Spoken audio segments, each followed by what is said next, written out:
ഒരു ദിവസം ഒരു 12 കേസ് വരണമെങ്കിൽ അതിൽ 8 കേസും മാപ്പിളയും പെണ്ണുങ്ങളുവാ. 8 കേസും പുതിയാപ്പിളും പുതിയണ്ണും തമ്മിലുള്ള പ്രശ്നം. എപ്പോഴും ആലോചിക്കും, പഠിച്ച തമ്പുരാനെ ഇങ്ങനെ പ്രശ്നത്തിൽ എങ്ങനെ ജീവിക്കുക, കുടുംബത്തിൽ എങ്ങനെയാണ് മക്കൾ ആ കുടുംബത്തിൻ്റെ ഉള്ളിൽ നിന്ന് ഇവർ രണ്ടുപേരെ ഇടയിൽ നിന്ന് നന്മ നിറഞ്ഞ അന്തരീക്ഷത്തിൽ മക്കൾ വളരുക അസാധ്യമാണ്. ആ ഒരു അനുഭവം കൂടെ ഞാൻ മറന്നു പോകുന്നിച്ചിട്ടോ ഇപ്പം തന്നെ ഓർമ്മ വന്നപ്പോൾ തന്നെ പറയണത്. ഇതിങ്ങനെ കാണാതെ പഠിച്ച് പറയണതല്ലല്ലോ, ഒരു ഫ്ലോയിൽ പറഞ്ഞു പോണതാ. അപ്പോൾ ഇത് മറക്കാണ്ടിരിക്കാൻ വേണ്ടിയിട്ട് പറയാം. ക്ലിനിക്കിൽ ബാധ ഒഴിപ്പിക്കാൻ വേണ്ടി കൊണ്ടുവരും. നിങ്ങൾക്ക് ഇവിടെ ഇല്ലേ ക്ലിനിക്കിലേ ബാധ ഒഴിപ്പിക്കാൻ വേണ്ടി കൊണ്ടുവരുന്ന? എന്ത് ബാധ? പ്രേതബാധ. പ്രേതബാധ തുന്നും കൊണ്ട് ഒഴിപ്പിക്കാൻ പറ്റില്ല. പ്രേതബാധ അല്ല, അക്ഷരത്തിൽ ചെറിയൊരു പഴമുണ്ട്, പ്രേമബാധ.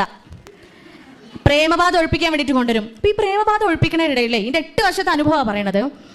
വീട്ടിൽ ഉമ്മയും വാപ്പയും നല്ല സ്നേഹത്തിൽ, വളരെ ഐക്യത്തിൽ, വളരെ സന്തോഷത്തിലും സമാധാനത്തിലൊക്കെ ജീവിക്കുന്ന കുടുംബാന്തരീക്ഷമാണ് എങ്കിൽ ഒരു 3-4 സിറ്റിംഗ് കൊണ്ടൊക്കെ ആ കുട്ടികളെ ഈ ബാധയിൽ നിന്ന് നമുക്ക് രക്ഷപ്പെടുത്താൻ പറ്റും. നേരെ മറിച്ച് ഉമ്മയും വാപ്പയും തൊട്ടേനും പിടിച്ചതിനൊക്കെ കലഹവും ബഹളവും പ്രശ്നവും അഭിപ്രായ വ്യത്യാസങ്ങളും ഒച്ചയും വിളയും നായാട്ടുള്ള അന്തരീക്ഷമാണെന്ന് വിചാരിക്കുക. ഈ കുട്ടികളെ ഞാൻ 4 അല്ല 10 സിറ്റിംഗ് ഇരുന്നിട്ടും കാര്യമില്ല, എൻ്റെ ശ്വാസം മുട്ടുക എന്നല്ലാണ്ട് ഒരു കാര്യമില്ല.